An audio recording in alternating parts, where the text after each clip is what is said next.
Hi guys, this is Neha Sharma और आप देख रहे हैं cam bio file. Chapter number 1 का वीडियो नंबर 1 तो हम लोग ऑलरेडी देख चुके हैं। उसमें पूरा चैप्टर हम लोग कवर कर चुके हैं। इस वीडियो में हम की टर्म्स को पढ़ने वाले हैं, उसकी सारी मीनिंग समझने वाले हैं। ओके ओके तो कौन कौन से की टर्म्स हम लोग पढ़ने वाले हैं? Ingredients, edible, nectar, sprouted seeds, herbivore, carnivore, omnivore. Okay, तो आप लोग अगर आप फर्स्ट टाइम यहाँ पे आए हैं तो प्लीज़ यहाँ पे इसको सब्सक्राइब ज़रूर कर लीजिएगा, because this is a place where you are going to develop love for science. मैंने साइंस फाइल नहीं है, ये कैम बायो फाइल है, क्योंकि मैं हायर क्लासेस को पढ़ाती हूँ, वहाँ पे केमिस्ट्री और बायो पढ़ाती हूँ। तो एक्चुअली जब मैं उन लोग को पढ़ाती हूँ तो मुझे पता चला कि उनके बेसिक्स काफ़ी वीक हैं, तो इसीलिए मैंने छोटी क्लासेस को पढ़ाना स्टार्ट कर दिया। तो मैं आपको साइंस पढ़ाने वाली हूँ और I will develop that love for science through activities, so that आगे चल के आपको प्रॉब्लम नहीं जाए, आपके बेसिक्स इतने स्ट्रांग हो कि आपको बड़े बड़े टॉपिक्स मक्खन की तरह समझ में आने लगे। ओके, तो अभी इसे बेस बनाना ज़रूरी है। तो अगर आपको वीडियो अच्छी लगे तो लाइक करिएगा, बहुत अच्छी लगे तो शेयर करिएगा, और सारी एक्टिविटीज़ के बाद कमेंट तो ज़रूर करिएगा, क्योंकि मैं पॉज लेती हूँ वीडियो के बीच में जिसमें आप कमेंट कर सकें। और सब्सक्राइब तो आप कर ही चुके होंगे। चलिए, फर्स्ट अपना वर्ड है इंग्रेडिएंट्स। ओके, तो जैसे आपने आपने केक बनाने के लिए बैठे हो, ये सारी चीज़ें लगेंगी। सबसे पहले आप जाओगे, पीनट बटर लोगे। ये काफ़ी से फिरंगी टाइप की रेसिपी है, बट इट्स ओके।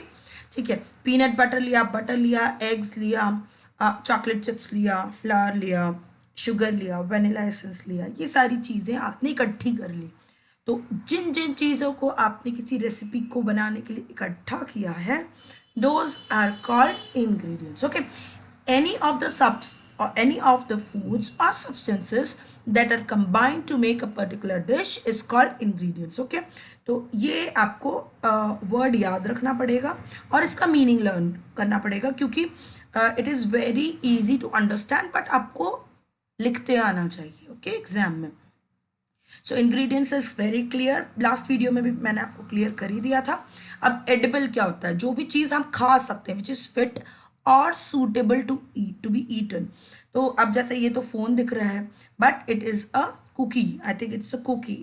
उसका क्रिस्प से दिख रहा है कि वो कुकी है, तो उसको हम कट करके खा सकते हैं। ठीक है, तो that shape is not edible, but when we cut it, it is edible, we can eat it. Okay, तो इसी तरह से आपने तो बहुत सारे जगह देखा होगा, शूज मिलते हैं या अलग अलग शेप्स में चॉकलेट्स मिलती हैं, तो those are edible, that's why we can eat it. Okay, next is nectar.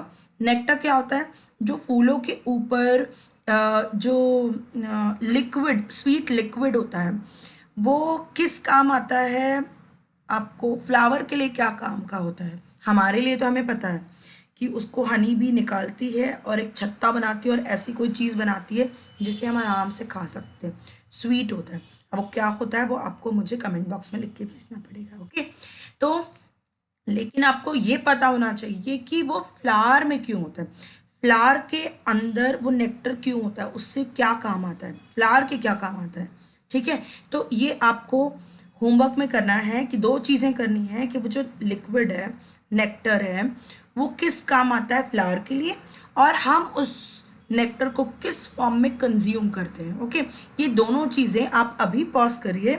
अगर आपको पता है तो सीधे जाके कमेंट बॉक्स में लिख दीजिए, नहीं पता है तो गूगल करिए, क्योंकि जब आप गूगल करने जाओगे तो आप एफर्ट डालोगे, और जब आप एफर्ट डालोगे तो वो आपके लॉन्ग टर्म मेमोरी में चला जाएगा। ओके, बट बाय डेफिनेशन अगर आपको लिखने को आती है एग्जाम में, तो आप लिखोगे nectar is a sweet liquid produced by flowers which bees and other insects collect. Okay, तो ये कलेक्ट करके छत्ता बनाती है और फिर हम खाते हैं, जो खाते हैं उसका नाम नीचे लिखेंगे। Okay, so nectar is clear to you. Now sprouted seeds, last video में भी मैंने आपको स्प्राउट करने की एक्टिविटी के लिए बोला था, इस वीडियो में भी मैं यही बोलूँगी। अगर आपने तब नहीं किया है तो प्लीज़ जाइए, और नीचे डिस्क्रिप्शन बॉक्स में मैं एक वीडियो दे दूँगी जिसमें आपको पूरा प्रोसेस समझा दूंगी स्प्राउट्स बनाने का। आप स्प्राउट्स ज़रूर बनाइए, और जब आप बना लेंगे उसके बाद की भी मैं एक्टिविटी बताऊंगी, ताकि आपको उसकी बिहाइंड साइंस समझ में आए, उसके अंदर क्या क्या न्यूट्रिएंट्स है वो समझ में आए, और इस तरह से आपके अंदर प्यार जग जाए साइंस के लिए। ओके, मेरे लिए जग जाए तो बहुत ही अच्छी बात है। ओके, चलिए, स्प्राउट्स की अगर डेफिनेशन लिखने के लिए आए तो sprouts are seeds that have germinated and become very young plants.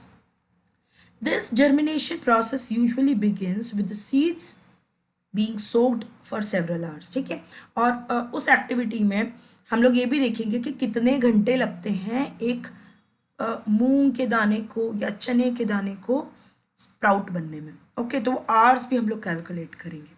ठीक है, तो अभी आपको स्प्राउट्स की डेफिनेशन क्लियर हो गई है, तो आई थिंक ये सारे टॉपिक्स, ये सारे वर्ड्स आप बड़े आराम से एग्जाम टाइम पे लिख सकते हैं। अब आपको पता ही है, ये तो हम लोग लास्ट वीडियो में भी कर चुके हैं, हर्बीवोर जो सिर्फ प्लांट्स खाते हैं, कार्निवोर्स जो सिर्फ एनिमल्स खाते हैं, ओमनिवोर्स जो सब कुछ खाते हैं।